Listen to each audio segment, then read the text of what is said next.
तुम्ही इकडे सर बसा, तुम्ही बसा. जर आम्हाला बरेच वर्ष बसायला मिळाले असेल शाळेच्या आठवण यायला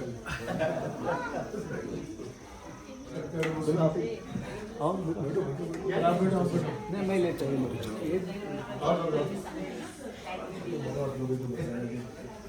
चला लवकर.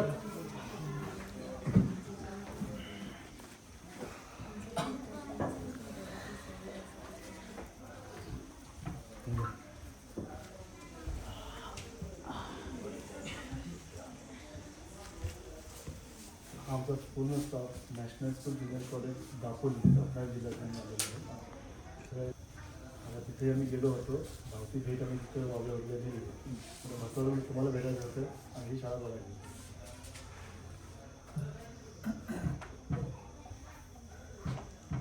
तुम्हाला मार्गदर्शन थोडं करा कसं काय.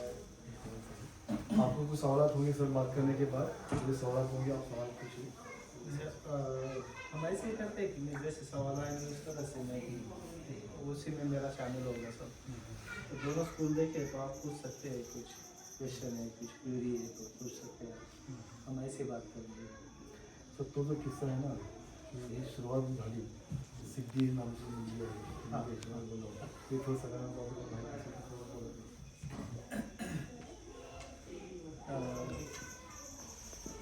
विषय मित्र आमची जो सिस्टम आहे हमारी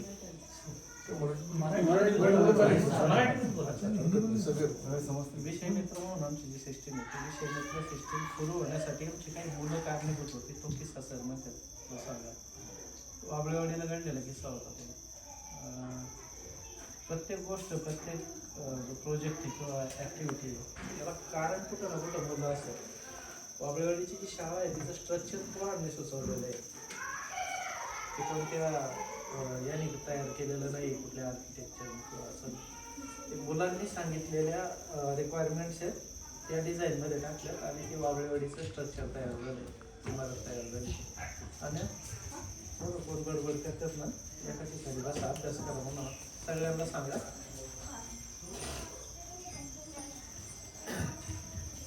तो ती सिद्धी म्हणून जी मुलगी होती आमचं तिथे एकत्रित शिकवणं चालू असायचं. आम्ही शिक्षक आमच्याकडे कमी होते. वर्गसंख्या विद्यार्थी संख्या जास्त होती. दुसरीपासून पाचवीपर्यंतची मुलं एकत्रित शिकत होती. आणि 2-3 वेळा गणित एक पार्ट होता गणिताचा तो 2-3 वेळा शिकवला होता. 5वीच्या मुलाला काही तो लक्षात येत नव्हता. एवढा अवघड नव्हता. मी फार व्यवस्थित शिकवित होतो पण तो येत नाही म्हणल्यानंतर दडपणात गेला असेल कदाचित. त्याच्या काही ते लक्षात येईना मी काय सांगतोय. आणि मग 2-3 वेळा शिकवूनही समजत नाही म्हणल्यानंतर थोडंसं मी ओरडलो त्याच्यावर. ती सिद्धी होती तिथं ती मला म्हणली की तुम्ही हा विषय राहू द्या इथंच थांबवा तुम्ही पुढचं शिकवा. त्याला येईल म्हणले मी शिकवते नंतर त्याला. कुठल्या वर्गाची ती तिसरीची होती.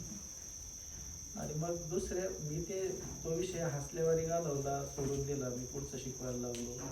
दुसऱ्या दिवशी त्याला आनंदला सगळं व्यवस्थित येत होतं. तो माझ्या समोर असा उभा होता. मला म्हणलं काही विचारा मला येते सगळं. मी म्हणलं तुला कसं काय येतंय कुणी शिकवलं. तुम्हाला सिद्धीने शिकवलं.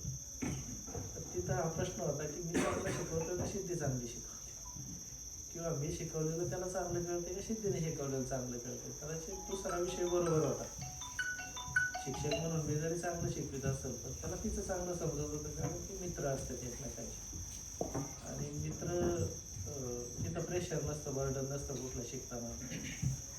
तिथं मग एक गोष्ट माझ्या लक्षात आली की शिक्षकापेक्षा मुलं एकमेकांकडून चांगलं शिकतात. अशी काही व्यवस्था असायला पाहिजे पॅरलली शिक्षकाला की काही शंका असतील तर आपल्याला विचारत नाहीत तर एकमेकांना विचारतील. तर तशी पॅरलल व्यवस्था एक वर्गात असली पाहिजे किंवा शाळेत असली पाहिजे. मग ती तयार केली आम्ही. सुरुवातीला तिथं 12 विषय मित्र होते. नंतर त्यांची संख्या ज्यावेळेस 721 मुलं झाली शाळेत त्यावेळेस विषय मित्र 150 होते. सुरुवातीला किती होती? सुरुवातीची 32 होती. 32%.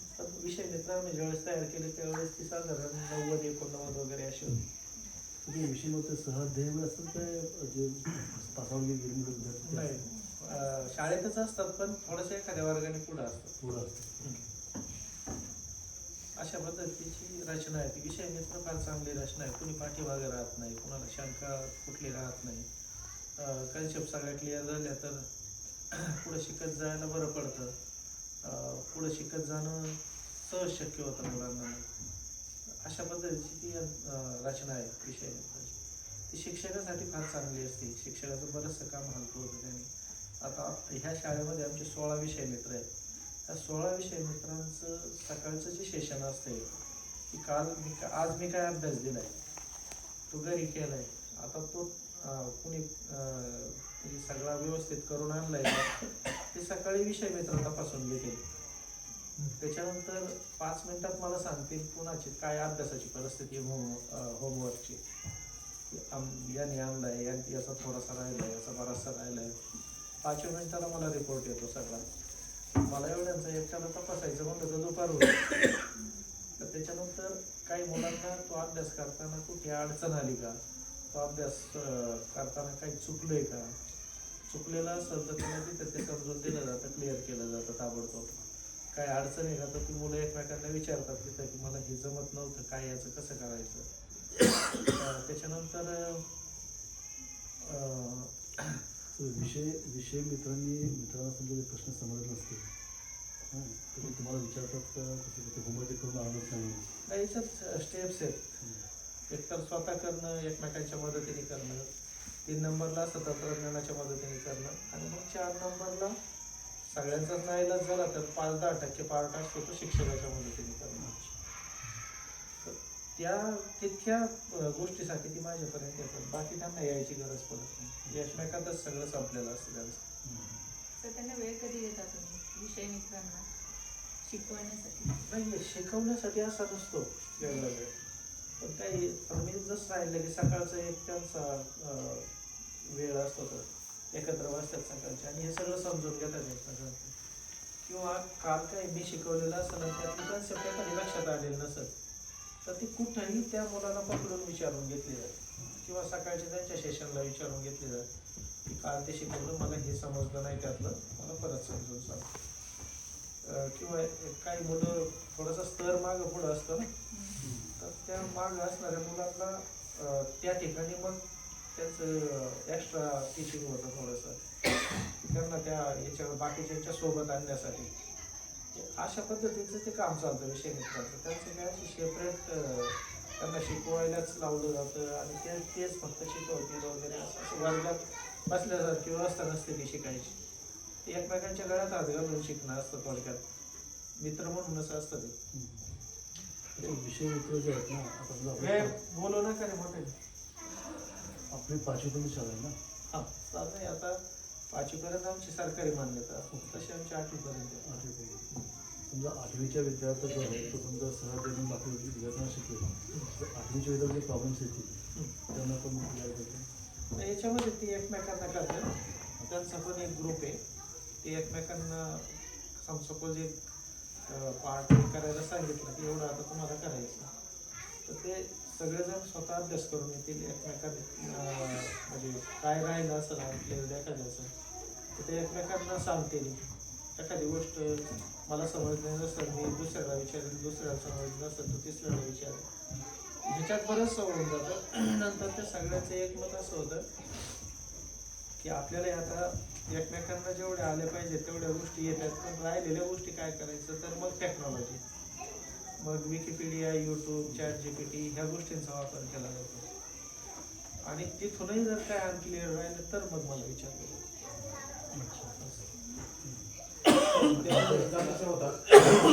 एक्झाम जे शासनाने ठरवून दिले त्या पद्धतीने होतात की नाही तेवढ्याच होतात. पण त्याच्यासाठी फार महत्त्व दिलं जात नाही. ते पूर्ण केलं जातं पण ती काय आपण प्रोसेस पूर्ण करायची म्हणून केलं जातं. परीक्षेला फारसं नाही महत्त्व देत नाही आम्ही. एकतर आमची मुलं खूप पुढे निघून गेलेली असतात, त्यांना ती परीक्षा आणि तो पेपर द्यायचा म्हणजे टाइमपास वाटतो. पण आता त्यांना इलाज असतो, आपण एखादी पॅरलल सिस्टीम काढल्याशिवाय आपण हे चुकीचं आहे म्हणू शकत नाही. 100% मुलं निपुण आहेत आपल्या शाळेत. हो 100% हा आकडा म्हणजे आपण कपाळावरच लिहून द्यायचा. सर जर असं असेल तर समजा आपल्याला पेपर सोडवायचा आहे, 10वीच्या बोर्डाचे पेपर सोडवायचे, विद्यार्थी पुढे जातात, 8वीचे किंवा 5वीचे स्कॉलरशिप आता 4थीला आलेले आहे आणि ते टाइम बॉन्ड पेपर सोडवावे लागतात. मग विद्यार्थी ते कसं मॅनेज करतात? कारण त्याला 1 मिनिट किंवा त्याच्यापेक्षा कमी सेकंदाचाच कालावधी भेटतो. मग विद्यार्थी तेवढी शार्पनेस कशी आणतात? त्याला काय अवघड आहे, तो विचार नाही, क्रिटिकल थिंकिंग करायचा विचार, डिसिजन मेकिंगचा विचार असतो आणि तो तर रोज चाललाय ना. आता विषय मित्र आहे असं लक्षात घ्या आणि त्याला कोणी काही प्रश्न विचारू शकतो तर तो क्रिटिकली थिंक करावाच लागतो. त्याला सगळ्या गोष्टींचा विचार करावा लागतो. गोष्टी सगळी मुलं एकत्र बसतात, खूप मोठा अभ्यासक्रम त्यांना सहज ऐकायला मिळतो एका सिस्टीम मधून. त्याचे वार्षिक नियोजन त्या पद्धतीनं न घेता जसं जसं तो पाठ्यक्रम आहे तो लवकरात लवकर पूर्ण करून पाठ्यक्रम स्किल आहे. समजा आता मी त्या शाळेत पण पाहिलं की बरेच कौशल्य विद्यार्थ्यांना शिकवले जातात आणि इथं पण मी पाहिलं. मग त्या कौशल्याची सांगड तुम्ही कशी घालता? आणि समजा आता उदाहरणार्थ आमची संस्थेची शाळा आहे, आता आम्ही सगळे शिक्षक तासिकेवर शिकवतो. समजा माझा 35 मिनिटाचा तास आहे, त्या 35 मिनिटाच्या तासामध्ये आम्ही हे तुम्ही जे सांगता ते कसं मॅनेज करायचं? नाही होणार ते. म्हणजे हा याच्यामध्ये प्रश्न मोठा आहे. नाही, याच्यामध्ये आमचा अभ्यासक्रम आम्ही 3 महिन्यात संपवतो. 3 महिन्यात म्हणण्यापेक्षा 30% वेळ आहे आणि उरलेला सगळा वेळ त्या अभ्यासक्रमाशी रिलेटेड ज्या कन्सेप्ट आहेत त्याचं हायर लेवल ॲप्लिकेशन करणं किंवा त्या अभ्यासक्रमाच्या संलग्न असणारे काही एक्स्ट्रा करिक्युलर ॲक्टिव्हिटी घेणं रिलेटेड त्याच्याच असतं. किंवा तिसरी गोष्ट अशी आहे की ह्या मुलांच्या भविष्यासाठी जे भविष्य आता त्यांच्या पुस्तकात नाही दिसत आणि आपल्याकडे तर मुलं तयार व्हायला आलेले असतात त्यांच्या भविष्यासाठी आणि पुस्तकात ते नाही, तर मग पुस्तकाच्या पलीकडे जाऊन आपल्याला ते करावं लागतं. तर त्या भविष्यवेधी थोडक्यात किंवा त्यांच्या पुढच्या आयुष्यासाठी काही गरजेच्या असणाऱ्या गोष्टी त्यांना शिकाव्या लागतात तिथं. त्यासाठी आपल्याला तो वेळ वापरता येतो. सर दिव्यांग विद्यार्थी आहेत आपल्याकडे आहेत आणि त्यांच्यासाठी काय असं अभ्यासक्रम? त्यांना वेगळं काही करत नाही मी आहे त्या मुलांच्या सोबत ठेवतो आणि त्या मुलांच्या सोबतच तयार करतो. त्यांना जर वेगळं केलं तर तो दिव्यांग विद्यार्थी कधी नीट होत मतिमंद नाही. असेल तर मतिमंदाच्या संभव गेला का रे? संभव गेला तो 1.5 वर्षापूर्वी त्याची परिस्थिती अशी होती, त्याला कुठला शेअर्स नव्हता, बॅलन्स नव्हता, त्याला बोलता येत नव्हतं, त्याला म्हणजे वाचन लेखन तर फार दूरची गोष्ट होती, त्याला काही समज नव्हती अशी. ह्या सिच्युएशनला आजची परिस्थिती अशी मधल्या काळात आम्ही त्याच्यासोबत जे काही काम केलं त्या मोबाईल टीचर असतात त्यांच्यासाठी, त्या मुलांसाठी ते आल्या होत्या की एक मुलगा तुमच्याकडे डिटेक्ट झाला त्याच्यासाठी मी काय करू. म्हणजे त्याच्यासाठी काही करायचं असेल तर एक काम करा, त्याची भेट घेऊ नका परत. कारण ह्या मुलांना रेग्युलर पोरांच्या बरोबर नॉर्मल पोरांच्या बरोबर ठेवायचं असतं नेहमी. त्याला जर असं वेगळं आयसोलेट केलं, तशाच पोरांच्यात ठेवलं, त्याच्यासाठी वेगळी काही व्यवस्था चालली असं जर त्याला वाटलं तर तो कधीच नीट होत नाही. आम्ही इथं त्याला नॉर्मल पोरांच्यात ठेवलं, पोरांनाही सांगून ठेवलं की त्याला वेगळं वाटलं नाही पाहिजे कधी. मग त्याच्यात तुमच्यासोबत खेळू द्या, पडू द्या, जे काय करायचं ते करू द्या. मी काम सांगताना जसं याला काम सांगतो तसं त्याला पण काम सांगतो. पहिल्यांदा काम सांगितल्यानंतर तू माझ्याकडे असं बघायचं की मी असं आहे, मग मला कसं काय काम सांग. तर आपण त्याच्याकडे दुर्लक्ष करायचं, म्हणायचं काय आणखी स्क्रूड्रायव्हर काय पाहुणा लागून गेलाय का तू. मग तो त्याला बरं वाटतं, तो जातो आणतो. आपण सहज चालता जसं बाकीच्या मुलांना नाही करतो, त्याच्याही कधी गळ्यात हात घालायचा, त्याला सोबत घेऊन चालायचं, त्याला आनंद होतो त्या गोष्टी. हे आनंद होणं, खुश होणं यातूनच ते रिकवर होत जातं. आज परिस्थिती अशी आहे, त्याला तो बोलायला लागला, त्याच्या घरच्यांनी त्याचा कधीही आवाज ऐकलेला नव्हता. तो बोलायला लागला, तो लिहायला लागला, वाचायला लागला, त्याला आम्ही मुख्यमंत्री केला, नाव टिपायला. तो कोणी बडबड केली तर नावं लिहित होता त्यांची. त्याच्या डोक्यावर केसभर सुद्धा परिणाम राहिलेला नाही. आणि हे त्यांच्या घरच्यांना मी सांगितलं, त्यांना मान्य होत नव्हतं. मग त्यांना सांगितलं, एक दिवस खोटं सांगितलं. मग ते केम हॉस्पिटलचं सर्टिफिकेट आहे त्याचं जुनं. तर म्हणलं एक पुन्हा सर्टिफिकेट आणावं लागेल तुम्हाला, योजना आलेली आहे कसली त्याला द्यायचं म्हणलं आम्हाला. आणि तिथूनच आणा म्हणलं जिथे त्यांनी पहिलं दिलं. ते गेले तिथं आणि गेल्यानंतर तिथं त्यांनी दाखवलं की म्हणले याचं मतिमंदत्वाचं सर्टिफिकेट नाहीच. तर डॉक्टरांनी तपासलं म्हणजे खोटं बोलताय तुम्ही, याला काय झालेलं नाही, घेऊन जा. आणि मग आता त्यांनी मान्य केलं की तो ठीक झाला. तर ह्या मुलांच्या बाबत असं असतं बऱ्याचदा की यांना तुम्ही सांभाळता कसं, यांना तुम्ही ठेवता कसं, इथपर्यंतचा प्रश्न असतो फक्त. संगोपन कसं करताय ना, तर तेवढंच नाही करत, त्यांना आम्ही ठीक करतो. आणि हे एकच उदाहरण नाही, वावळेवाडीला समाधान म्हणून उदाहरण आहे. इथंच याच्या अगोदर रुचिता म्हणून एक मुलीचं उदाहरण आहे. ती मुलगी जसं आता तुम्ही आलेत व्हिजिट म्हणून, तर ती व्हिजिट म्हणून त्यांना अटेंड करायला जायची. बाकीची पोरं जसं सांगतात ना, तर रुचिता नंतर अटेंड करायची. मतिमंद होती, ती अटेंड करायला जायची. अटेंड करायला गेल्यानंतर ती स्वतःची ओळख करून जाताना हे सांगायची की माझं नाव रुचिता आहे, मी पूर्वी मतिमंद होते, असं सांगायची ती. ह्या पद्धतीने समाधान तिथं आता घर चालवतोय त्याचं. खूप साऱ्या गोष्टी त्याला शाळेत वेगवेगळ्या स्पर्धेची बक्षिसं मिळाली. नंतर तो चांगला खो खो खेळणारा होता, बॅडमिंटन चांगलं खेळत होता, कॅरम चांगलं खेळायला लागला. अशा पद्धतीने त्यांच्याकडे पाहण्याचा आमचा असा दृष्टिकोन आहे साधारण. सर, भाषेसंदर्भात एक प्रश्न विचारायचा आहे. मुलांच्या घरचं वातावरण आणि घरची भाषा आणि आपल्या शाळेतील आणि पुस्तकांमधील प्रमाण भाषा त्यामध्ये थोडा फरक असतो. मग मुलं घराच्या वातावरणामध्ये जेव्हा असतात आणि शाळेमध्ये येतात त्यावेळेला प्रमाण भाषा वापरण्यास जरा अवघड जातं, किंवा ते शब्द असतील किंवा बाकीचे आपले वेगवेगळे जे भाषेचे असतील मुहावरे वगैरे आमच्या उर्दूमध्ये असतात त्यामध्ये सुविचा. मग मुलं घरचं वातावरण आणि ती प्रमाण भाषा याला कसं जोडून घेतात? मुळात प्रमाण भाषा ही कन्सेप्टच नसते. मग आपण बोलतो ती तरी कुठं प्रमाण भाषा? भाषा ही भाषा असते. माझं तुम्हाला कळलं, तुमचं मला कळलं, ही भाषा असते. प्रमाण भाषा म्हणून गोष्टी अवघड नाही करून ठेवायच्या. दर 12 कोसाला भाषा बदलते आणि ती मान्य करायची. प्रॉब्लेम असा येतो 10वी बोर्डामध्ये किंवा 12वीच्या बोर्डामध्ये जेव्हा विद्यार्थी जातात त्यावेळेला त्यांची भाषा म्हणजे भाषा किंवा त्यांचं जे लिखाण आहे ते तपासलं जातं की त्यांनी कसं लिहिलेलं आहे, त्यांचं भाषेवर प्रभुत्व किती आहे, व्यवस्थित लिहिलेलं आहे की नाही लिहिलेलं. मग त्याला आपण कसं हँडल करायचं? मला वाटत नाही तिथं प्रमाण भाषेचा विचार केला जातो, तिथं उत्तराचा विचार केला जातो.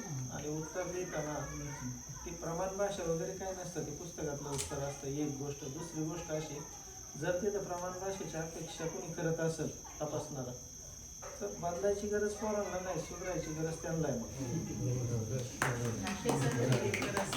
भाषेचा जर पेपर असेल तर ती जी रायटिंग स्किल आहे, एखादा विषय समजून घेताना शिकताना मुलांची क्षमता असते की त्या विषयाच्या याच्यापर्यंत जाऊन तो समजून घ्यायचा, किंवा पण असं दुराग्रह नसावं कुठल्या गोष्टी. प्रमाण भाषा वगैरे काही नसतं. आता NEP मध्ये कोण कसं झालंय? असं म्हणजे त्याचं असं होतं मग की कोणीतरी एक शहाणा आहे किंवा शहाण्यांचा समूह आहे आणि तेच प्रमाण आहे, कोणी केलं त्यांना सर्टिफिकेट दिलं पाहिजे. आणि वारे सर, मुळात कसं आहे की आता स्टुडंट सेंटर आहे, म्हणजे विद्यार्थी केंद्रित आता शिक्षण आहे. त्याच्यामध्ये आत्ता सुद्धा असा सुद्धा आहे की आशय समजा आणि तुमच्या भाषेमध्ये तुम्ही उत्तर लिहा म्हटल्यानंतर त्या प्रमाण भाषेला काही आता अर्थ नाही. माझा एक प्रश्न असा आहे, ॲक्च्युअली आता ती स्कूली बघितली आणि ही स्कूली बघितली, तर मला म्हणजे आपलं जे इन्फ्रास्ट्रक्चर आहे, स्ट्रक्चर सर्व बांधलेलं असले सर्व काचीचे आहेत. आणि एकदम म्हणजे इकडे रे, इकडे या रे सगळे. त्यांना सगळ्यांना बोललो तिकडे बसा आतमध्ये. एक काचीचे स्ट्रक्चर आहे आणि केव्हाही ब्रेक होणारे असे स्ट्रक्चर आहे. मग मुलाला तिथं शिस्त कशी समजवली जाते की मुलं कसं हे करतात. आता हे हा आमच्या इथली जर मुलं जर असतील तर पहिल्याच दिवशी 1 किंवा 2 काचीत तरी फुटतील अशी आमची म्हणजे मुलांची एक आहे टेंडन्सी आहे मुलांची अशी टेंडन्सी असते. आणि मुलं शरीर असतातच समजा, तर त्याला शिस्तबद्ध कसं केलं तुम्ही? हे शिस्त ज्यावेळेस आपण म्हणतो ना त्यावेळेस आत्ताची आपण शिस्त म्हणून हा शब्द जो वापरतो तो भीतीतून येतो. आणि भीतीचा आणि शिक्षणाचा दूरपर्यंत संबंध नाही. ही एक गोष्ट आहे. दुसरी गोष्ट अशी की जी जडणघडण आहे ती आपण भीतीतून करू शकत नाही. पण स्कूल कल्चर नावाचा एक प्रकार आहे, तो काय अजून कुठल्या पुस्तकात अभ्यासात कशात आलेला नाही.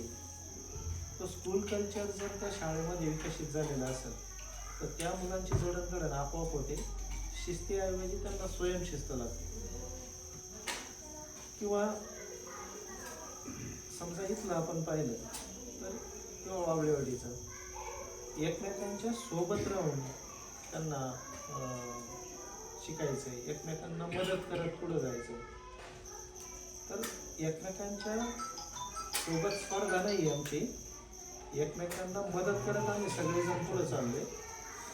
हा जो एक लहानपणापासून त्यांच्या डोक्यावरचं बिंबवलं जातं त्याचं अभ्यासात तर परिणाम दिसतोच, पण सामाजिक परिणाम असा आहे की 9 वर्ष वाबळेवाडीला 2 मुलांची एकमेकांसोबत भांडणं झालेत असा एकही प्रसंग नाही. आणि इथे या 3 वर्षात नाही. पण जर असं होत असेल ह्या शाळेतल्या ज्या प्रक्रिया चालू आहेत त्याचं ते साईड इफेक्ट असतो. आपण थेट तुम्ही असं करू नका, तुम्ही तसं करू नका, हेच घडलं पाहिजे तेच घडलं पाहिजे, ही झाली शिस्तीचा प्रकार. पण आपण त्यांच्या सोबत असं काही काम केलं पाहिजे की ती आतून शिस्त त्यांची उभी राहिली पाहिजे, आतून त्यांना ती समज आली पाहिजे, आतून त्यांची जडणघडण झाली पाहिजे आणि ती नकळत झाली पाहिजे.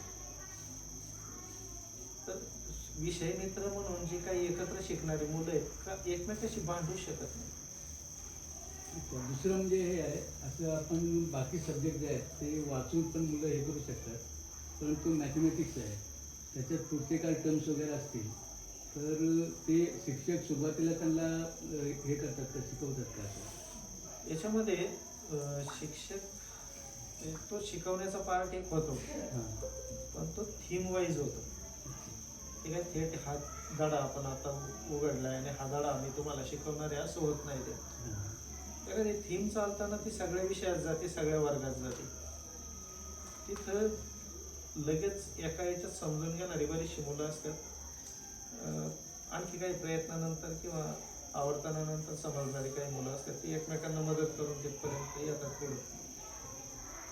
तर तुम्ही जे सांगितलं की गणितासारखा काही विषय आहे की तो समजणार नाही, तर त्यातला 10-15% पार्ट फक्त असं असतं.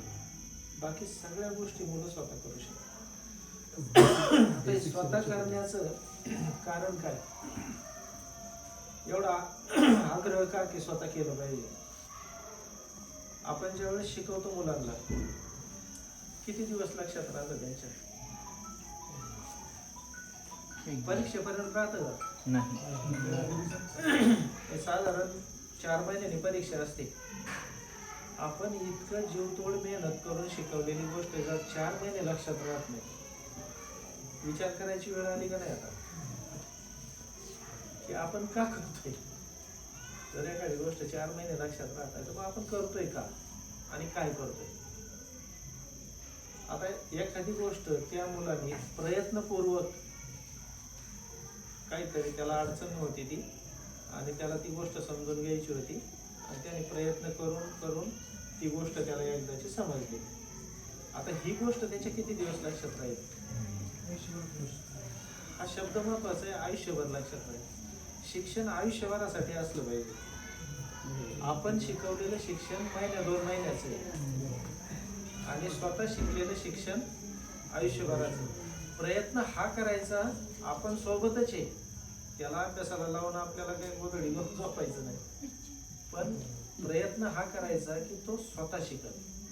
सर हा जो इन्फ्रास्ट्रक्चर जो उभा नाही, आहे एक मला फक्त हे पूर्ण करू द्या उत्तर. तो स्वतः शिकल हा प्रयत्न करायचा. त्याच्यानंतर समजा तो एकमेकांच्या मदतीने शिकतोय, हे पण स्वतः शिकणं आहे, कारण गरज आहे आणि म्हणून मी तिथपर्यंत गेलो विचारायला. तंत्रज्ञानाच्या मदतीने जरी शिकतोय तरी सगळे मिळून तंत्रज्ञानाकडे गेलेले आहेत, गरज आहे म्हणून शोधायला गेले. आणि ज्यावेळेस त्यांना ते सापडलं त्यांना फार आनंद होतो. आणि 4थ्या टप्प्यात ज्यावेळेस ते माझ्याकडे येतील, मी त्यांना विचारेल की तुम्ही हे समजण्यासाठी काय काय केलंय आतापर्यंत. तर ते मला सांगतील मी ह्या रस्त्याने प्रयत्न केला, ह्या रस्त्याने प्रयत्न केला. मी त्यांना सांगेल जरा असा प्रयत्न करून बघ बरं काय होतंय. मग तो त्या रस्त्याने तिथपर्यंत जाईल की त्याला 100% उत्तर सापडणार, पण मी उत्तर नाही सांगणार. ते उत्तर सापडल्यानंतर त्याला एवढा आनंद होतो. शिक्षण ही आनंददायी प्रक्रिया आहे असं का म्हणलं जातं, तर नवीन गोष्ट आपण स्वतः समजून घेतल्यानंतरच आनंद होतो. दुसऱ्यांनी सांगितल्यावर तेवढा आनंद होत नाही. आपण गाईने उत्तर सांगायचा प्रयत्न करतो, हे त्यांच्या आनंदावर पाणी टाकण्याचा प्रकार आहे. तर तसं त्याला करायला लावायचं. सुरुवातीला आपल्याला वाटेल की ही प्रक्रिया तर फार स्लो होईल, सुरुवातीला ती प्रक्रिया स्लो वाटते, पण त्याच्यानंतर जसं एक ज्ञानाचा साठा तयार होतो, विचार करण्याची प्रक्रिया सुरू होते, त्यानंतर तिला इतका वेग येतो. आत्ता मी 3 महिन्याचा अभ्यासक्रम पूर्ण करतोय म्हणतो ना, तो हा आमचा अभ्यासक्रम 1-1.5 महिन्यातच पूर्ण होतोय आत्ता. इतकी वेगवान होती ती प्रक्रिया नंतर, आणि 100% सगळं क्लिअर. तुम्ही शिकवताना शिकवतो मी शिकवतो ही गोष्टच म्हणणार नाही कधी. मुलं शिकतात आणि त्याला बऱ्यापैकी मी इथं असणं हे कारण आहे, पण मी नाही शिकलो. सर आता जर गणितेचा सर काहीतरी म्हणाले. नाही सर, ते गणितचा विषय होता ना आता सरांनी विचारले, ते त्याच्या संदर्भात एक प्रश्न आहे. जर 1लीला 2रीला मुलगा आहे, 3रीचा तुम्ही अभ्यासक्रम बघितला गणितेचा, तर त्याच्यामध्ये डिव्हिजन आहे, सबट्रॅक्शन आहे, अजून काही काही आता NEPमध्ये तर अजून आलं बराचसे. तर ते सर्व मुलांना म्हणजे एकदम चांगला येतो आपल्या इथल्या का? हां 100% मुलांना येतं म्हणजे गणित सोबत आता कोणकोणती मुलं होते सांगा.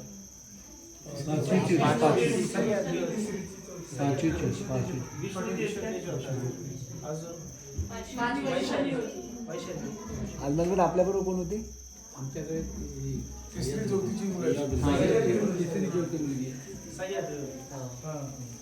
मग ही मुलं तुम्हाला कशी वाटली? नाही एकदम छान वाटले. आता त्या सह्याद्रीने सांगितलं ना की आतापर्यंत जे तू आम्हाला मराठीत समजून दिलंय हे हिंदीत सांगेल, तिला सांगा तुम्ही आम्हाला इंग्रजीत सांग तरी सांगा. सर असा एक प्रश्न आहे की तुमची बाबळेवाडीची शाळा आणि ही शाळा सोडून आता आम्ही जिकडे बघितलो किंवा आमच्या इथे सुद्धा आम्हाला एक त्रास चालू आहे. मोबाईलचा उपयोग विद्यार्थी जे करतात आणि त्याचे बऱ्यापैकी जे नुकसान आहेत सगळेच्या सगळे. विद्यार्थ्यांना तुम्ही इथंपर्यंत कसं आणलात की ते रील्स बघणं सोडून, यूट्यूबवर गाणं बघणं सोडून ते विद्यार्थी एज्युकेशनल व्हिडिओज वगैरे बघायला लागलेत किंवा रिसर्च करायला लागले? मुळात आपण काय करतो की सांगतानाच असं सांगतो हे करू नको, ते बघू नको. नकारात्मक सूचना असतात की ना आपल्या, त्याच्याऐवजी हे करून बघ, याच्यातून शिक. तर ते त्याच्या डोक्यात एक ती प्रक्रिया तयार होती की हे माझ्या फायद्याचं आहे आणि हे मला मदत करणारं टूल आहे. समाजाशी संबंध घेताना समजा काही विद्यार्थी काही घेतलेले कौशल्यपूर्ण विद्यार्थी आहेत, कम्प्युटर शिकवण्यासाठी किंवा इतर काम 22 प्रकारचे जेवढे स्किल आहेत स्किल शिकवून तर ते सगळे स्किल कम्युनिटीमध्ये लोक शिकवतात आणि ते पण कुठलाही पगार न घेता. सर हा जो इन्फ्रास्ट्रक्चर आहे हा शैक्षणिक उठावांतर्गत आहे, पालकांच्याकडून आहे की शासनाकडून? पालकांच्याकडून. कारण तो जो आहे मुद्दा म्हणजे आमच्या सरांनी पण तो प्रश्न केला की हे जे काही इन्फ्रास्ट्रक्चर उभं आहे त्याच्यामध्ये हे टिकलं आहे का. तर ती जी पालकांची जी वृत्ती आहे देण्याची, ती वृत्ती त्या मुलांच्या समोर आहे की आमच्या हे वडिलांनी दिलं, हे आमच्या वडिलांनी दिलं म्हणून हे उभा राहिले, म्हणून त्यांना ती काळजी एक असेल. केवळ ते नाही, मी जे मगाशी सांगितलं ना, तर त्यांच्या प्रयत्नातून सहकार्यातून हे उभं राहताना स्कूल कल्चर पण उभं राहिलं. आणि ते स्कूल कल्चर त्यांना जडणघडण करतंय की हे तुम्ही केलंय, तुमच्या आईबापांनी केलंय, हे आपलं आहे, ही सरकारी शाळा नाही, माझी शाळा आहे. रोज सफाई करतात मुलं, ह्याच्यातून पण स्कूल कल्चर डेव्हलप होतं. इथली सफाई सगळी मुलं करतात. आज दिवसभरात 2000 माणसं इथे येऊन गेले तरी तुम्हाला ते सगळं व्यवस्थितच दिसत. हे मुलांनीच व्यवस्थित ठेवलेलं आहे. पण जिथं मी सफाई करतो ते माझं वाटणं स्वाभाविक आहे किंवा माझं वाटतं म्हणून मी सफाई करतो. मग माझं आहे त्याला मी नुकसान नाही करणार. किंवा ज्यांनी उभं केलंय, काचेला दगड मारायचा असेल तर कोणतरी जवळच आलं असतं ना, पण ते येणार नाहीत. त्यांनी उभं केलेलं आहे, ते उलट काळजी घेतील. रात्रीच्या 4 वेळा येते, वेळा मारून जातात, सगळं व्यवस्थित आहे का. सर आता शासनाचे काही ट्रेनिंग्स असतात, तर तुम्ही तिथे रेंटेबल 2 शिक्षक आहात, तर ट्रेनिंग वगैरे कसे ॲडजस्ट होतात सर? होतं सगळं. बरेचसे ट्रेनिंग आमची इथंच हॉलमध्येच असतात, इकडंच येऊन करतात. सगळ्या सिस्टीम येते, वायफाय येते, सगळ्या गोष्टी इंटरॅक्टिव्ह पॅनल वगैरे येते, बरेचसे ट्रेनिंग सेंटर्स आहे तुमच्या स्कूलचे.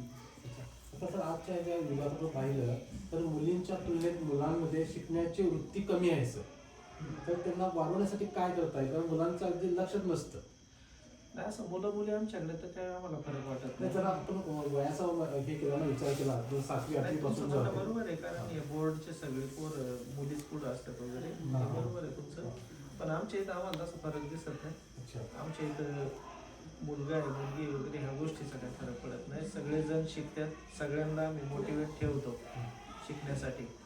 तर ती समस्या आम्हाला तिथं जाणवते, तर त्याला आम्ही काय करावं त्यासाठी. पण पर्सेंटेज जास्त आहे मुलांचं की त्यांचं लक्षच नाही अभ्यासामध्ये. नाही ह्याच्यात हे मी सांगतो तुम्हाला की आता सेल्फ स्टडीचा विषय, तर सेल्फ स्टडी करायला लावणं ही गोष्ट नाही, म्हणजे स्वयं त्याच्या सेल्फ स्टडीसाठी त्याला प्रवृत्त करणं हा महत्त्वाचा विषय. तर ते काम आपलं आहे, ह्याला त्या मार्गाने आपल्याला ते करायलाच पाहिजे, ते आपण ते केलंच पाहिजे. सर तुम्ही आता बोलला मुली थोडं आहेत, इकडे नाही. पण आता आमचे 4 ग्रुप झाले इथं, पण तिथे 3 मुली होत्या आणि 1 मुलगा होता. नाही असं नाही, इथं जेवढी मुलं आहेत ना 140, ती 140चे 140 अटेंड करतात विजिटर्सला. आणि त्यांचे पण नंबर, आता बाकी सगळी मुलं गेलीत, माझ्यासोबत गाडीत जाणारे इथे आहेत म्हणून तुम्हाला ते कमी जास्त दिसलं असेल. बरं, आता इथे विषयवार शिक्षक बदलतात, नाही एका वर्गातच एक पूर्ण शिक्षक. तेवढ्या सगळ्यांना आम्ही 2च शिक्षक आहेत. नाही, हा मी मुद्दाम का प्रश्न विचारलो की आमच्या सरांनी आत्ताच सरांनी एक मुद्दा मांडला होता की हे जे असतं ना, म्हणजे एखादा विद्यार्थी कशात पारंगत आहे, कोणता विषय त्याचा आवडीचा आहे, तर तो ठराविक वर्ग शिक्षक त्या वर्गाला पूर्ण घेत असेल तर त्याला कळत असतं. आता इथे सरांनी सांगताना एक मुद्दा तुमच्यासमोर आणला की 30 मिनिटाचा किंवा 35 मिनिटाचा किंवा भारी वर्ग शिक्षकाचा 40 मिनिटाचा तास, मग त्याच्यामध्ये कसं आपण करू शकतोय, कव्हर करू शकतोय. काही गोष्टी आपल्याला बदलावं लागतील. तरच होईल. लवचिकता. शेवटी हे बघा, ते सुद्धा सिस्टीम कोणीतरी डेव्हलप केलेली असणार आहे, तो चुकला नसेल असं कशावर. त्याची चूक आपण एक ठिकाणी आठवली. आज आपल्याला दिसतंय सगळं की शिक्षकांपेक्षा हे वातावरण चांगलं आहे शिकण्यासाठी. आमचे 6वी 7वीचे पोरांनी 12वीचं पूर्ण केलंय. आता 12वीला बसले तर ते 80+ तर नक्की राहतील. म्हणजे एक याच्यातून निष्कर्ष निघू शकतोय की जिथे 5वी ते 12वी पर्यंत आता शाळा आहे, मग तिथे ती 5वी ते 8वी या धर्तीवर आपण जरा चालून बघितलं. 8वी पर्यंत तुम्ही चांगला तो विषय सांगितला, माझ्या लक्षात आला. आता तुम्ही तो सांगतोय नेहमी इकडं तिकडं. 8वी पर्यंतचं शिक्षण हे असं आहे की प्रवासाला आपण निघाल्यानंतर जो शिदा बरोबर घेतो, त्याच्यानंतर कपडे घेतो, वस्तू घेतो, की त्या प्रवासात अडचण नको यायला आणि थोडीशी जास्त घेऊन ठेवतो. तर ह्या 8वीपर्यंत सगळ्या प्रकारची सामुग्री बरोबर घ्यायचं शिक्षण असलं पाहिजे. इथं तो हेच शिकलाय, तेच शिकलाय किंवा किती मार्क पडले वगैरे हे सगळं बाजूला ठेवायचं आणि खूप साऱ्या गोष्टी इथं शिकून घ्यायच्या. आणि 8वी पास होताना त्या पोराला कळलं पाहिजे मी कोण आहे, मी जन्माला का आलोय आणि मला काय करायचं. त्याने त्याचा निर्णय घेतला पाहिजे. आत्ता घरची माणसं म्हणतात की नाही ते पोरांचा निर्णय घ्यायचा. आपण फार फॉरवर्डेड आहेत असं त्यांचं बी दाखवायचं एक प्रकार असतो. पण निर्णय घेण्यासाठी ज्ञान लागतं, निर्णय घेण्यासाठी अनुभव लागतो. कोणतं ज्ञान आहे त्यांच्याकडे, कोणता अनुभव आहे आता त्यांच्याकडे, ते छोट्या पुस्तकाने काय दिले त्यांना. तर हा जो प्रकार आहे हा प्रकार आपल्याला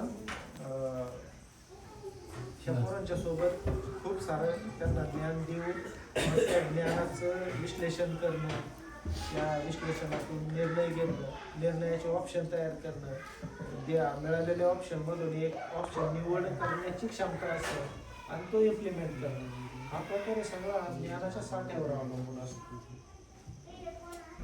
तो आहे का आपल्या हे आपल्याला पाहावं लागतं. ते सर्व तसं 8वीपर्यंतच होऊ शकतं. कारण ते निर्णय झाल्यानंतर त्याला स्पेसिफिकेशन करून त्याच्या रस्त्याने गेलं पाहिजे पुढं. विषय असा आहे की सर आता आपल्याकडं अंगणवाडी ते तुमच्या मुली आपल्याला येतात, म्हणजे पहिलीपासून ते शेवटी एकदम सुरुवात त्यांची तिथून असते, त्याच्यामुळे ह्या सगळ्या गोष्टी एकदम इझिली होऊन जातात. आता आमच्याकडं प्राथमिकमधून 5वीमध्ये विद्यार्थी येतात, त्यावर बऱ्याचशा विद्यार्थी कन्सेप्ट क्लिअर नाही आहे, वाचता येत नाही, लिहिता येत नाही, अशा बऱ्याचशा गोष्टी आहेत. तर आमच्याकडे आल्यानंतर आता या स्टेपला आपलं काय कसं करावं? नाही तर फार अवघड नसतं. आमच्याकडे होतं ना, आता मध्येच मुलं आलेली आहेत सगळी. पण काही आपण CETच्या परीक्षेच्या आधी 45 दिवसाचा क्रॅश कोर्स असतो बघा. सगळा 2 वर्षाचा अभ्यासक्रम एकत्र आणून 45 दिवसात शिकवतो ना आपण. तर आपले पण असे क्रॅश कोर्सेस असले पाहिजे आणि ते त्या कच्च्या असलेल्या पोरांना आपण वापरले पाहिजे. त्यांना त्या गतीने त्यांच्या बाकीच्यांच्या सोबत आणून दिलं पाहिजे. तशा पद्धतीने त्यांच्यावर आपण काम करू शकतो. आम्ही पण करतो, काही प्रॉब्लेम नाही. असं गणित एखाद्याचं कच्चं असेल तर 4च सेशन घेतो आम्ही 2-2 तासाचे आणि 5वीपर्यंत आणून सोडतो. ते एवढं काय अवघड नाही खाली. तर ते कोण आहे रे? सर जरा जाओ जाओ.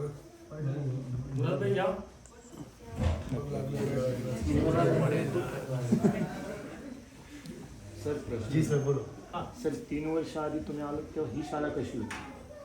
फोटो पाहिजे असेल. फोटो देखील नाव नाही. शाळा नावाचं चिन्ह नव्हते. शाळा नावाचं कुठलं चिन्ह नव्हतं. मग त्यावेळी तुमचा जोडीदार होता, तो जोडीदार का जोडीदार बदलला? त्यावेळेस जोडीदारच नव्हता. आता मॅडम आल्यात मुख्याध्यापक. त्यावेळेस एकट्याच काम होतं सगळं. आणि 140 विद्यार्थी तुम्ही किमान 500 शिकवलं पाहिजे, 500 पदवी तास तरी आली. पण शिक्षक कमी असणे आयडियल सिच्युएशन असते काही चांगलं करायचं असेल तुम्हाला तर. सर अजून एक प्रश्न असा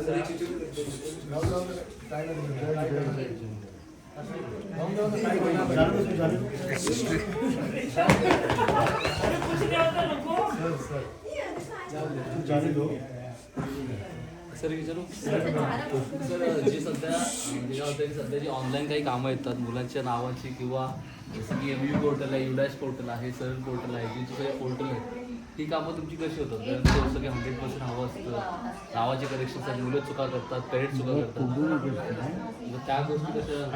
ह्या सगळ्या गोष्टी आपल्याला करणं गरजेचं आहे. ते आपण केल्या पाहिजे. ते आम्ही पण करतो. प्रशासनाचं किंवा आता सुपरविजन सिस्टम खूप माहिती आहे. आम्हाला सूट देतील असं वाटतं करतो आम्ही सगळं. अच्छा सर तुम्ही आता म्हटलं ना कोण सरळ volunteers करतात काय तुम्हीच करताय? नाही आम्हीच. ते फक्त तुम्हालाच करायचं. म्हणजे तुम्ही जे वर्गमित्र किंवा विषय लावलेले आहेत ते जेव्हा काम करत असतात त्या त्यांना तुम्हाला वेळ भेटतं आणि त्यातूनच ते काम आवरून घ्यायचं आहे. आता ही जी माझी शाळा सुंदर शाळा मुख्यमंत्री साहेबांनी काढले, मग त्याच्यामध्ये प्रत्येक वर्षी तुमचाच नंबर येत असेल? आम्ही सहभाग घेत नाही. पहिल्या वर्षी आला, आता आम्ही सहभाग नाही घेत. आता दुसऱ्यांदा सांग.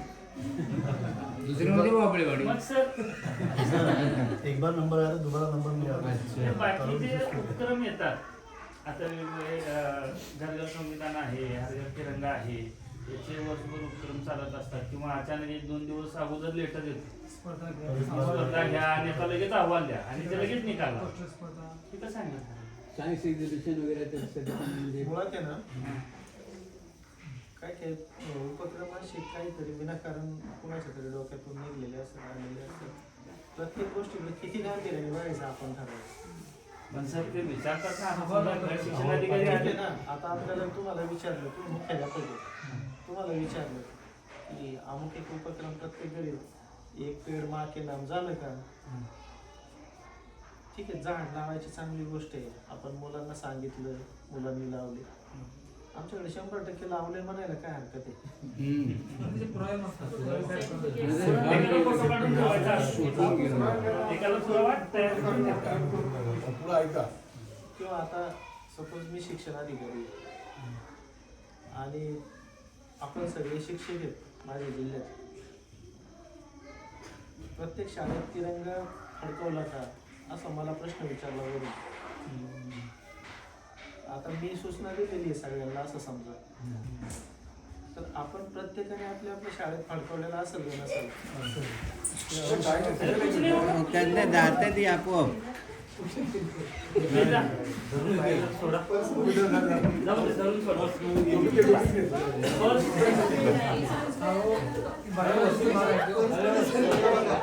नाही गया का खुशी आहे गेली बाहेर गेली. मी काय करतो की शिक्षणाधिकारी म्हणून एखादा शिक्षणाधिकारी असो तर तुम्ही सगळ्यांना पत्र पाठवतो. गट शिक्षणाधिकारी तुमच्याकडे सगळ्या शाळेत तिरंगा फडकवलाय का? गट शिक्षणाधिकारी केंद्र प्रमुखाकडे टाकतो, केंद्र प्रमुख यांना शाळा प्रमुखांना टाकतो आणि एक कागद तयार करून द्या म्हणतो की असं असं शाळेचं नाव, अनुक्रमांक फडकावला असं करून द्या म्हणतो. तो कागद त्याच्याकडे काही जण देतात, काही जण देतही नाहीत. तो त्याचं कसं तरी वरपर्यंत पोहोचवायचा प्रयत्न करतो. तिथून एकूणात होताना पुन्हा सगळा गोंधळाचा असतो. वर गेल्यानंतर एखाद्या शाळेने फडकवलेलं नाही असं आपण सांगू शकतो का? मग एवढा उद्योग करण्यापेक्षा मी तिथं सांगायला नको ना की 100% शाळेने फडकवलाय, कुणाला न विचारता. असं होत नाही. जनरल सेन्स असतो तो वापर होत नाही आणि आपण काम करीत राहतो.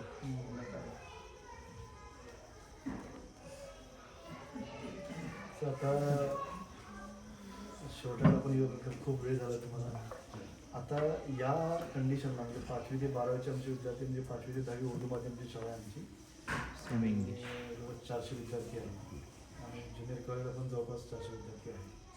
तर त्या ह्या स्टेजला आपल्याला काय म्हणजे मार्गदर्शन करतात की काय आम्हाला कशी सुरुवात केली पाहिजे विद्यालयानंतर? आता फर्स्ट सेमिस्टर संपलेलं आहे, सेकंड सेमिस्टर सुरू झालेलं आहे. या कालावधीत आपल्याला प्राथमिक म्हणजे पुढल्या वर्षापासून जर जूनपर्यंत काय ठरवलं तर आता प्राथमिक तयारी काय करावी लागणार? पालकांच्या सहकार्य म्हणा किंवा किंवा बाकी याच्यामध्ये FLNचा जो जर काही प्रश्न असेल FLNसाठीचा किंवा सांगितलं तुम्ही 5वीला काही क्षमता पूर्ण नसलेली मुलं होते तर त्यांच्यावर वेगळं काम किंवा त्यांचे स्क्रॅच कोर्स वगैरे करून ते काम आपण करू शकतो. थोडंसं घंटा आणि वेळापत्रक याला जर पुढे आलं ब्रेक करतात थोड्या प्रमाणात का होईना सुरुवातीला त्याच्यासाठी पाहण्यासाठी अनुभव घेण्यासाठी ते आपण करू शकतो. त्याच्यानंतर मुलांना लॅबमधलं किंवा टेक्नॉलॉजी रिलेटेड काम आवडतं, जरा इलेक्ट्रॉनिक्स असू द्या किंवा बऱ्याचशा टेक्नॉलॉजीच्या तुम्ही फॉर्ममध्ये जेवढ्या गोष्टी पाहिलेल्या असतील अशा गोष्टी आवडतात मुलांना नेहमी. आणि ते काळाच्या ओघात किंवा काळाच्या प्रवाहात नुसतं पाठांतर करा, प्रश्नाची उत्तरं लिहा, ह्या गोष्टी मुलांना काळाच्या प्रवाहापासून उलट्या दिशेला घेऊन जातील. काळाच्या प्रवाहासोबत राहायचं असेल तर ह्या गोष्टी आपणही इंट्रोड्यूस केल्या पाहिजे. आपण म्हणतो की मुलं लक्ष देत नाहीत आमच्याकडे, पण होतं काय माहिती आहे का, ज्यावेळेस ही मुलं कुठं रत्नागिरीत जात असतील कधी फिरायला किंवा मुंबईत जात असतील, एखाद्या मॉलमध्ये गेली, तर त्याला पार्श्वभूमीला कुठेतरी शाळा असते, तो विचार करतो की जग एका बाजूला चाललंय आणि हे सगळे आम्हाला घेऊन दुसऱ्या बाजूला चालले, मग तो दुर्लक्ष करण्याचा प्रकार वाढतो. पण तिथं गेल्यानंतर त्याला जर हे लक्षात आलं की इथं जे मला दिसतंय हे कुठंतरी याचं बेसिक मॉडेल माझ्या शाळेत आहे किंवा मला तिथं शिकवलं जाते, तर मग तो गांभीर्याने घेतो आपल्याला. तर हे थोडं अभ्यासक्रम, सिलेबस, पुस्तकं याच्या पलीकडे जाऊन खूप साऱ्या गोष्टी आपल्याला करता येण्यासारख्या आहेत शाळेमध्ये. आणि मुलांना आनंद वाटतो त्या गोष्टी करताना. आणि दुसरी गोष्ट, केवळ आनंदाचा विषय नाही, प्रॅक्टिकली काही ॲप्लिकेशन बेसवर काम केलं तरच पुढे जाऊन प्रवेश परीक्षा द्यायला जमणार आहे. एंट्रन्स एक्झाम ज्याच्यावर पोरांचं भवितव्य अवलंबून आहे. वाबळेवाडीला तुम्हाला सांगितलं का नाही माहीत नाही, पण आमची जी पहिली बॅच होती, त्या पहिल्या बॅचने आत्ता मागच्या वर्षी एंट्रन्स दिली होती. त्या परीक्षेमध्ये 28 मुलांची आमची बॅच होती ती. मग त्यातली ज्याला जशी आवड होती तशी गेली ती. 4 मुलं लॉ करायला गेले, 2 मुलं AR म्युझिकल अकॅडमीमध्ये गेली, त्याच्यानंतर काही मुलं याच्यामध्ये आपल्या 4 मुलं MBBSला गेली गव्हर्नमेंट कॉलेजला. 10 मुलांनी JEE दिली, 10च्या 10 क्वालिफाय झाले. कुठल्या शाळेत नाही, NIOSला होती, आणि कुठल्या कोचिंग क्लासला नाही, सेल्फ स्टडी. त्या 10पैकी 3 IITला सिलेक्ट झाली, 7 NITला सिलेक्ट झाली.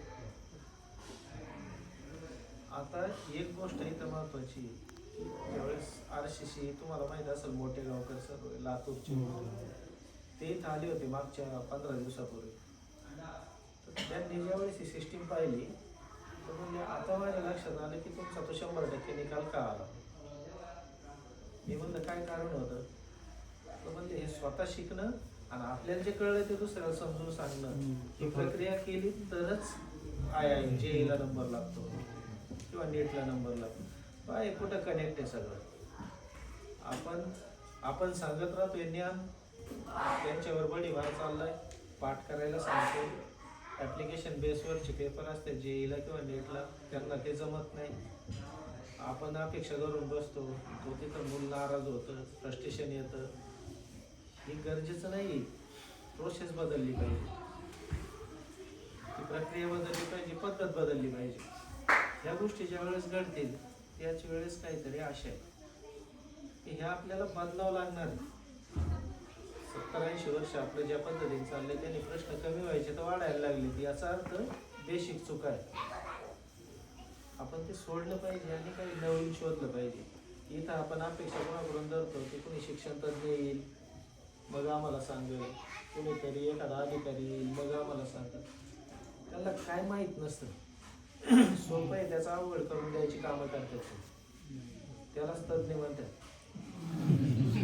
फील्डवर जी माणसं काम करतात ना त्यांना माहीत असतं काय पाहिजे आणि काय केलं पाहिजे. थोडीशी आपली मेंटॅलिटी तशी बनवायची, आपला माइंडसेट तसा बनवायचा आणि डिझाईन करता आलं पाहिजे आपल्याला, इम्प्लिमेंट करता आलं पाहिजे आपल्याला. आपणच करायचं असते.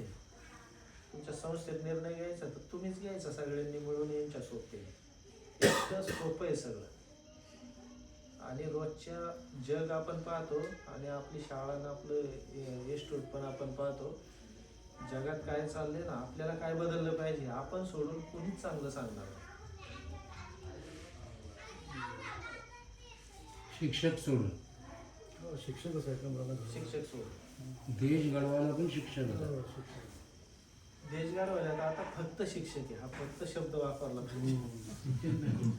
सर, आता जे नवीन लागू झालेले NEP आहे ना, न्यू एज्युकेशन पॉलिसी, त्याबद्दल तुमचं काय मत आहे? नाही, ह्याच्यामध्ये म्हणजे जिथपर्यंत आता त्या पॉलिसीचा मी मत सांगताना मी काय त्याचं असं अंदाज ऐकून सांगणार ना, मी अभ्यास केला आणि ह्या शाळेमध्ये फिरल्यानंतर तुमच्या लक्षात येईल की NEP इम्प्लिमेंट आहे. बरोबर. 1200 पानाचं डॉक्युमेंट अभ्यासून मला प्राथमिक लेवलला काय केलं पाहिजे हे ठरवून मी तसं सगळं केलं. पण एक गोष्ट माझ्या लक्षात आली की जर मी म्हणतोय की ही जालिंदर नगरची शाळा आहे, तर शाळा मी म्हणतोय त्यावेळेस NAP असलंच पाहिजे तिथं, तरच ती शाळा आहे. लक्षात आलं? इतकं कनेक्टेड. ती काही वेगळी गोष्ट नाही की चला आता NAP इम्प्लिमेंट करू. ती नसेल तर ती शाळाच नाही अजून. चला आता शाळा तयार करू म्हणजे NAP आलंच. सर, आपल्या या शैक्षणिक विषयांच्या अतिरिक्त अजून काही असे विषय शिकवले जातात विद्यार्थ्यांना? खूप सारे जे पोरं शिकायचे म्हणतील ते शिकवतो आम्ही. शाळेत खूप सारे म्हणजे तुम्हाला सांगू का, मोजायची गोष्ट नाही राहिली. सगळं मी काय म्हणतो, जे मुलं गरजेचं आहे अपेक्षा व्यक्त करते, फक्त विनाकारांचं काही करत नाही, ज्याचा काही उपयोग नाही, जे उगाचच काहीतरी चालतं तसलं काही करत नाही. सर, पालकांची मदत कशी करते तुम्ही सगळे करण्यासाठी? आणि जे त्यांची काय मदत, आमची त्यांना मदत आहे. पोरं कुणाची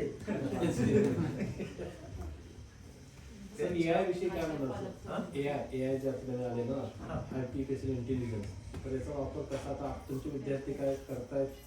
भरपूर ChatGPT चांगलं वापरतात. त्याच्यामधून त्याला टूल म्हणून त्याचं थोडक्यात एक मी सांगू शकतो, आमच्या विद्यार्थ्यांवर AI कधी हवी होणार ते होणार नाही. आमची पोरं त्याला टूल म्हणून वापरणार. प्रवास करायचंय ना, तर ते AIचं गाठोडं आमच्या डोक्यावर नसणार पोरांच्या, त्याला गोळा बनवून आमची पोरं प्रवास करणार. असेल त्याला सवय लागली आहे, एसे पण लिहायचं असेल तर फक्त सब्जेक्ट देतात, कमांड देतात, पण तो एसे same to same copy paste करतात. ह्याच्यात त्याचा वापर आपण कसा करतो, कसा केला पाहिजे, त्या गोष्टी आपण थोड्याशा विद्यार्थ्यांना समजून सांगितल्या पाहिजे. त्या गोष्टीची त्यांना जाणीव करून दिली पाहिजे की तुम्ही ज्यावेळेस काही क्रिएशन करता त्यावेळेस तो आनंद वेगळा असतो. हे फार सोपं आहे शॉर्टकट वापरणं, म्हणजे त्याचा काही उपयोग नाही त्यांच्या लक्षात आलं पाहिजे. आणि दुसरी गोष्ट सांगू का, AIला कधी टूल म्हणून वापरू शकतील तेवढी क्षमता कशी तयार होईल. मेंदूचे 8 विभाग आहे ना, 8 बुद्धिमत्ता, त्याच्यातल्या किती बुद्धिमत्तांच्या AI काम करणार? 2च. Linguistic, mathematics. तिसऱ्या विभागावर काम करेल का कधी? अजून 1000 वर्ष गेली तरी होणार नाही. मग 25% मध्येच AI आहे. आपण काय करतोय की जी ते काम करते आपण त्याला स्पर्धा करायला जातो. ती न करता राहिलेल्या 75% 6 विभागांमध्ये आपण पोरांना एवढं स्ट्रॉंग बनवायचं की जिथं AI कधीच येणार नाही. आणि तिथं स्ट्रॉंग झाले ना की आपोआप मानसिक किंवा सोशली इमोशनली आणि स्पिरिच्युअली इतकी स्ट्रॉंग होतात ती की ती AI मध्ये कधीच गुड पडणार नाही. AIचं सेपरेट येणं करता असं जर आपण काम केलं ना तर पोरं फार स्ट्रॉंग होतात. सर, अजून एक प्रश्न असा आहे, कदाचित तो जरा जनरल पण आहे. आता ही जागतिक लेवलवर आपली शाळा गेली, त्याच्यामुळं आपल्याला आता हा वेगवेगळ्या शाळांची, इतर जिल्ह्यांची ही आपली शाळा भेट होत असते. मग त्यांना तुम्ही अपॉइंटमेंट देताना शनिवार रविवार असं देता की वर्किंग आवर्समध्ये पण देता? शनिवार असतो फक्त शनिवार. आणि विचारून जेवढे येत आहेत ते शनिवारी असतात. न विचारता मध्ये आधी आलेले असतात, पण इथं आल्यावर आपण काही नकार देत नाही किंवा त्यांना इतके लांबून आलेले असतात माणसं. शेवटी समाज म्हणून, देश म्हणून आपलं काम काय? एक शाळा उभं करणं, एक अशा अनेक शाळा उभ्या करण्यासाठी मदत करणं. तर त्या गोष्टी नुसते आम्हीच नाही, आपण सगळ्यांनी त्या गोष्टीचा विचार केला पाहिजे. तुम्ही ठरवलं पाहिजे की एक उर्दू शाळा जी आहे एक इतक्या ताकदीची उभी करायची की सगळ्या उर्दू शाळांना वाटलं पाहिजे आम्हाला असं करायचं. सर, जगामध्ये भरपूर अशा शाळा आहेत, म्हणजे भारत देश सर्व जगामध्ये, त्याच्यामध्ये आपली शाळा आली, ते कुठल्या निकषावर किंवा कुठल्या मार्गावर आधारित आली? म्हणजे त्याच्यामध्ये काय असतं, त्याचा निर्णय घेण्याची प्रक्रिया 2 स्टेजेस असतात त्याच्यामध्ये जेणेकरून, आणि ते सगळं फॅक्ट चेकिंग वगैरे केलं जातं, सगळं पाहिलं जातं, सरप्राईज व्हिजिट होत्या किंवा कधी येऊन जातात कळत नाही असं पण असतं. पण तुम्ही जे काही मांडलंय, तुम्ही जे काही केलंय त्याच्यात इनोव्हेशन आहे का पाहिलं जातं, नाविन्य काय, त्याची स्केलेबल मॉडेल आहे का, रेप्लिकेबल आहे का, जिथं गरज आहे तिथं ते रेप्लिकेट होऊ शकतं. एकच शाळा आहे फार सुंदर आहे, कुठंच तिचा काय वापर होत नाही किंवा वापरू शकत नाही, त्याचं त्यांना काय घेणं गरज नसतं, तुम्ही तिथे किती मोठं केलं तरी. तर ते मग आता विषय मित्राचं मॉडेल आहे आपलं. कितीतरी देश असे आहेत अजून की ते शिक्षण नाहीत पुरवता येत, पण ठीक आहे ना, ही सिस्टीम किती चांगली तिथं ती वापरता येईल. लोकसहभागाचं मॉडेल आहे की ज्या डेव्हलप्ड कंट्री आहेत त्या त्यांचे पैसे शिक्षणावर खर्च करतात, पण मागास जे देश आहेत किंवा जे विकसनशील आहेत, अविकसित आणि विकसनशील, इथं अजून प्रायोरिटी शिक्षणावर आलेली नाही. सरकारीवर पैसे ना शिक्षणावर खर्च करू शकतात, त्याला दुसऱ्या गोष्टी खूप काही करायच्या. तर त्यावेळेस जर लोकसहभागाचं एक मॉडेल आहे की 1 वर्षात आंतरराष्ट्रीय दर्जा शाळा उभी केली जाते डोंगरात, मग हे इनोव्हेशन आहे, ही त्यांच्यासाठी एक सक्सेस स्टोरी आहे जे रिप्लिकेबल आहे. मग सगळ्याच गोष्टी आता आतमध्ये काय चाललंय, की तुमची फिलॉसॉफी काय आहे, तुमची पेडागॉजी कशी आहे, त्या सगळ्या गोष्टी पाहिल्या जातात आणि त्याच्यावर त्यांचं ठरत असतं. तसं पाहायला गेलं तर त्यांच्या टॉयलेट ब्लॉकपेक्षा आमची शाळा छोटी आहे. पण दुबईला गेलो आणि अबुधाबीला बक्षीस वितरण होतं. दुबईवरून अबुधाबीला जात असताना मध्ये एक शाळा लागली आणि रस्त्याच्या कडेला होती, चांगली शाळा होती, म्हणलं थांबून पाहून जाऊ. म्हणून तिथं परवानगी आहे का आज जायला विचारलं तर कुणीतरी आत गेलं विचारायला, परत बाहेर आले. ते म्हणले तुम्ही अपॉइंटमेंट घेतलेली का, म्हणलं नाही. म्हणले शक्यता कमी आहे भेट मिळायची, तरी एकदा विचारतो परत. आणि तो आतमध्ये विचारायला गेला आणि आम्ही तिथं शिक्षक होते त्यांच्यासोबत बोलत होतो. तर चर्चा सुरू झाली. मी म्हणलं छान शाळा आहे वगैरे असं. म्हणजे आमची शाळा आता फॉर एज्युकेशन वर्ल्ड बेस्ड स्कूलमध्ये टॉप 10मध्ये आलेली. मला वाटतं एन्व्हायरमेंटल ॲक्शनमध्ये आली होती ती शाळा टॉप 10मध्ये.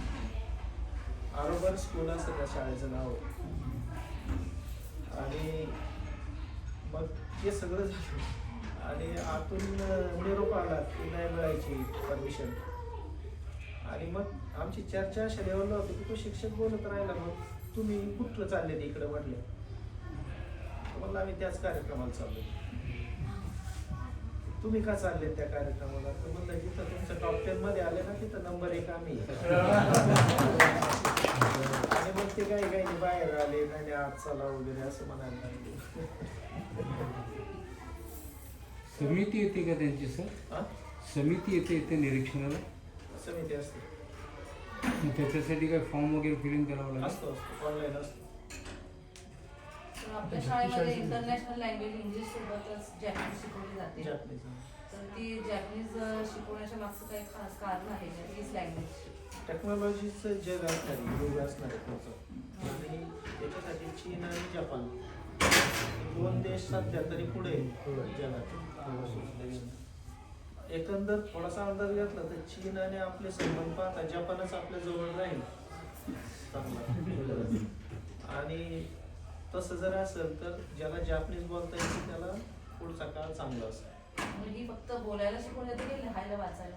लिहिणं वाचायला फार सोपं आहे. ते 39 अक्षर आहे. एकदा बोलायला आले की लिहिणं वाचणं एका दिवसात होतं. याच्यासाठी असं ऑनलाईन ट्रेनिंग वगैरे नाही काय तरी बेसिक आम्ही घेतो, नंतर लिओलिंगोला जोडून देतो. मुलं पुढे जात राहतात. एखाद दिवशी हे शिकवून टाकायचं, मग लिहिणं वाचणं सुरू. मग पुस्तकं वाचत राहिले की जातं पुढे. काही संस्था अशा ट्रेनिंग देतात ना विद्यार्थ्यांना ऑनलाईन. कुणी फुकट शिकवत असेल तर अवश्य घ्यायचं. घालवायची गरज नाही.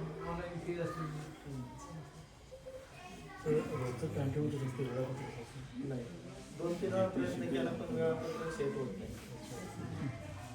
मग नंतर लक्षात आलं की शाळेला वेळापत्रकच नसतं. पाचवी ते बारावीला कोण कोणते आता हे कसं आहे? सर एक मिनिट मला हे म्हणायचं आहे की मुलांना कितपत समजलं नाही समजलं किंवा म्हणजे जे होमवर्क दिलेलं आहे किंवा हा एक विषय अभ्यासक्रम आणि दुसरा बाकी इतर ज्या गोष्टी जे मुलं शिकतात ते कितपत समजलं हे कसं आपण इव्हॅल्युएशन करायचं. त्याला शिकवतानाच इव्हॅल्युएशन असतं. ज्यावेळेस आपण मुलं स्वतः ते ते लक्षात येतं ना आपल्या शेवट आपल्या लक्षात येतं ते सगळं. आणि काही गोष्टी ज्या आपल्याला तिथं हे करावं लागतं त्याच्यासोबत राहावं लागतं तर त्याचं आपल्या लक्षात येतं की याला किती समजले किंवा नाही समजलं. परीक्षा हे माध्यम पूर्णपणे नाही सांगू शकत आपल्याला. आणि मुळात आपण परीक्षा घेतो तरी कधी वर्षाच्या शेवटी आणि जो निकालाचा दिवस असतो तिथं आपण त्याला सांगतो की तुला ह्या गोष्टी जमत नाही असंच सांगतो ना. तुला 70% पडले म्हणजे 30% तुला जमलेलं नाही आणि ते सांगतो त्याच्यानंतर लगेच सुट्टी लागते त्या दिवशी. महिना 1.5 महिना सुट्टी असते पुढच्या वर्षी तो दुसऱ्या वर्गात येतो. मग त्याचं काय झालं त्याला जे जमत नाही मग काहीच करायचं नव्हतं त्याला कशाला सांगितलं. बरं वर्षभर आपण त्याच्या सोबत आहे मग हे त्याला जमत नाही हे त्याची चूक आहे का आपली चूक आहे. आणि मग पुढच्या वर्षी तो 10 विद्यार्थ्यांना सांगतो आपल्या मित्रांना मला जमत नव्हतं तरी मी पुढच्या वर्गात आलो. खूप गोंधळ आहे याच्यात. शिक्षण व्यवस्था ज्या आपल्या समोर जी काही आत्ता प्रक्रिया चालली इथंच मूल्यमापन असतं याच्यानंतर काय नाही ती फक्त प्रोसेस. रोजचं इव्हॅल्युएशन मूल्यांकन आपण कसं करतो ते समजा जे काही पेशंट आहेत निरीक्षण निरीक्षण असतं किंवा जे खूप पळाले आपण पळाले ना ऑब्झर्वेशन विद्यार्थी कमी असल्यामुळे निरीक्षण करणं सोपं नाही. नाही 140 एकट्याला करायचं कमी आहे.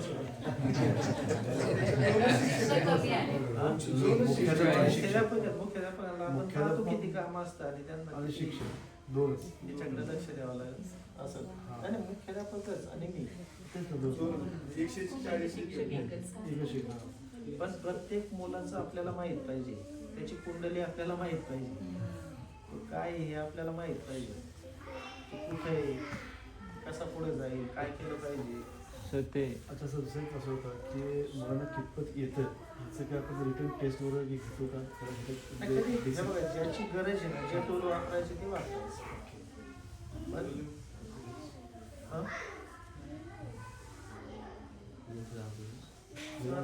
भाषा सूत्र ते आता तुम्ही एक आदर्श राष्ट्रीय पुरस्कार प्रशिक्षण आहे. तुम्हाला काय वाटतं की त्रिभाषा सूत्र समजा आता हा पूर्ण महाराष्ट्र देशभर हा मुद्दा गाजलेला आहे त्या बाबतीत मतावल्या प्रश्नावल्या किंवा मुद्दा जाणून घेणं तुमच्या मतानं काय तुम्ही सांगू शकता. मराठी येतेच हिंदी येतेच इंग्रजी आमचं खूप चांगलं आहे जॅपनीज शिकवते संस्कृत शिकवते ज्या भारतीय भाषा आहे त्या भारतीय भाषा त्या बेसिक लेवलवर इथं आता तुम्हाला पोरं बोलवली तर तुम्हाला भारतातल्या आपल्या ज्या राज्यभाषा आहेत त्याच्यातल्या 5-6 तरी बोलून दाखवतो. हे कुठलं सूत्र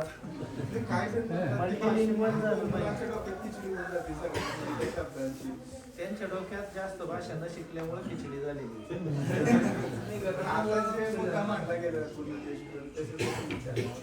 बघा हा मुद्दा कुणी मांडल्याचे पहिले लक्षात घ्या.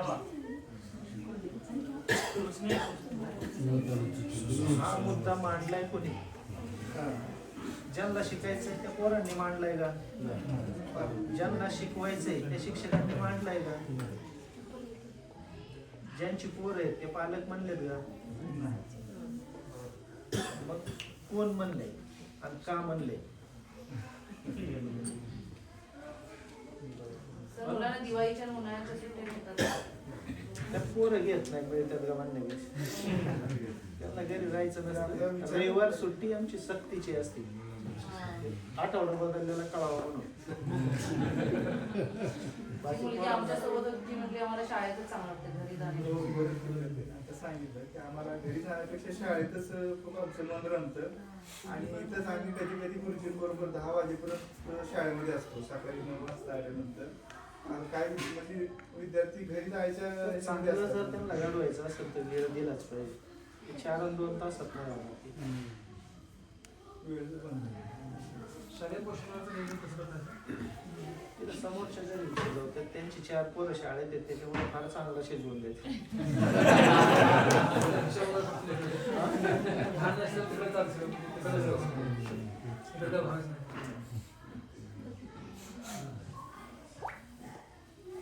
बचत गटाचं.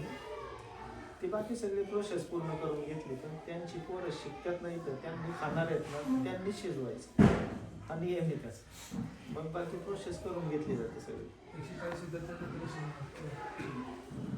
हे ग्रंथालयाचं पोषणाचं सगळं नियोजन विद्यार्थी बघतात. तर ते कशा प्रकारे ट्रीट केलं म्हणजे त्याच्यात पोषण अडचण नाही काही बघावं लागत. ग्रंथालय किंवा या बाकीच्या ज्या ॲक्टिव्हिटी आहेत त्या गोष्टी करतात ते आणि केलं पाहिजे त्यांनी. मल्टीटास्किंग जमलंच पाहिजे. हे त्यांना कामाला येतं पुढं करिअरच्या वेळेस.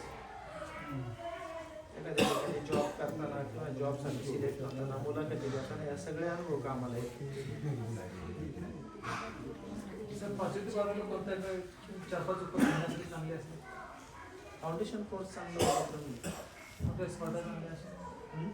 सर शालेय कोणत्या स्पर्धा घेतल्या पाहिजे? फाउंडेशन कोर्स म्हणतोय मी. आता आपले बोर्ड कोणते फाउंडेशन कोर्स कंपल्सरी असला पाहिजे. MTG म्हणून एक प्रकाशन त्याची पुस्तकं आहे. MTG ती पुस्तकं त्या पुस्तकातला कोर्स कंपल्सरी घेतला. आमची पोरं IIT NIT ला गेली फक्त त्याच्यामुळे गेली. सर मॅथ्ससाठी काय वेगळा करता तुम्ही गणितसाठी?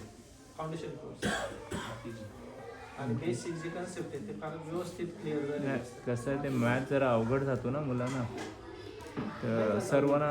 आमच्या पोरांना तुम्ही जनरली विचारलं तर तुम्हाला 70% पोरं सांगतील की मॅथ्स सोपा जातो आम्हाला. हे सगळे शब्द आपण वापरतो बघा. कधीतरी आपण म्हणून गेलो गणित अवघड असतं, गणित त्यांना काय माहिती गणित अवघड असतं.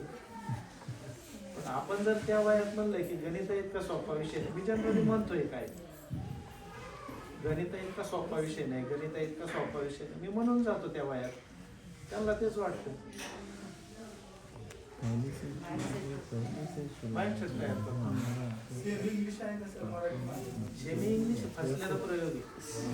आता तो प्रयोग सरकार राबवतं. नाही, एक मुद्दा बघा एक मुद्दा आमच्या सरांनी जो मांडला ना तो अतिशय सुबक आणि चांगला मांडला. जसं तुमच्याकडे हे जे रॉ मटेरियल येते ते अंगणवाडीमधून येतं आणि त्याच्यानंतर तुम्ही 1ली, 2री, 3री असं घडवत जाता.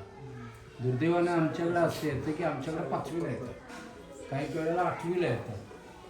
हे थोडंसं वळण देणं कठीण जातं. मुलांनी मातृभाषेतून शिकणं खूप महत्त्वाचं आहे पहिलीपासून जसं आता आहे. पण आता असं आपण म्हटलं ADP मध्ये म्हटलं गेलं पण प्रत्यक्षात ती त्याचं इंग्लिश होईल का नाही व्हायचं? आमचं नाही झालं.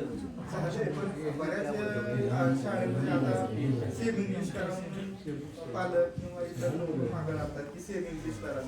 मी काय म्हणतो सेमी इंग्लिशची मागणी आहे ना कशासाठी आहे सांगा, त्याच्यावर आपण थोडंसं विचार करू.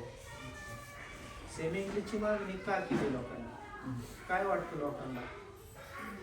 स्पर्धा टिकण्यासाठी पुढे जे स्पर्धा टिकण्यासाठी कोणती गोष्ट आली म्हणजे स्पर्धा टिकते. सर्वात मोठा मुद्दा हे आहे ना की ॲक्च्युअल म्हणजे पालक वर्ग जो आहे पालक वर्गाला असं वाटायला लागलं की इंग्लिश माध्यमातून शिकतात पोरं तीच जास्त पुढे जात आहेत. अच्छा ठीक आहे. आणि त्याच्यामुळे अतिशय हे आहे. नाही एक गोष्ट विचारतो मी, इंग्लिश माध्यमातून शिकतात ती पुढे जातात, इंग्लिश बोलता येते ती पुढे जातात, काय वाटत असेल त्यांना? बोलतच बोलता येते ती पुढे जातात. प्रश्न शेवट कुठं आला की ते त्या पोराला इंग्रजी बोलता आलं पाहिजे ही पालकाची इच्छा आहे. बरोबर. आता तो कोणत्या माध्यमातून शिकतोय काय होतं तिकडे जातोय फक्त इंग्रजी बोलायला आलं पाहिजे म्हणून पाठवलं जातं. मग आमच्या मराठी शाळेमध्ये जर इंग्रजी बोलू शकत असतील तर सगळ्या शाळेमध्ये बोलू शकतील. बोलायला आली की प्रश्न मिटला. मग सेमी कशाला पाहिजे अर्धवट, पूर्ण इंग्रजी बोललं पाहिजे अर्धवट. हा फसलेला प्रयोग आहे थोडक्यात सेम इंग्लिश. असं कुठं असतं का की तुम्ही 2 विषय याच्यात शिकवा 4 विषय त्याच्यात शिकवा? तसं नसतं कधी. आता 5वी नंतर आमची पोरं MTGचा अभ्यास करतात. तुम्ही पुस्तकं पाहिली का MTG? तिथे लायब्ररीमध्ये आहे. इथं पाहिली ना? हां. मग MTGची पुस्तकं अभ्यासतात 4थी नंतर. मग असं 4थीपर्यंत काय घडत असेल मग आमच्याकडं की तेवढं इंग्रजीतलं एवढं अवघड पुस्तक सहज जर त्यांना शक्य होत असेल कशाला शेमी लागतं. थोडक्यात असं आहे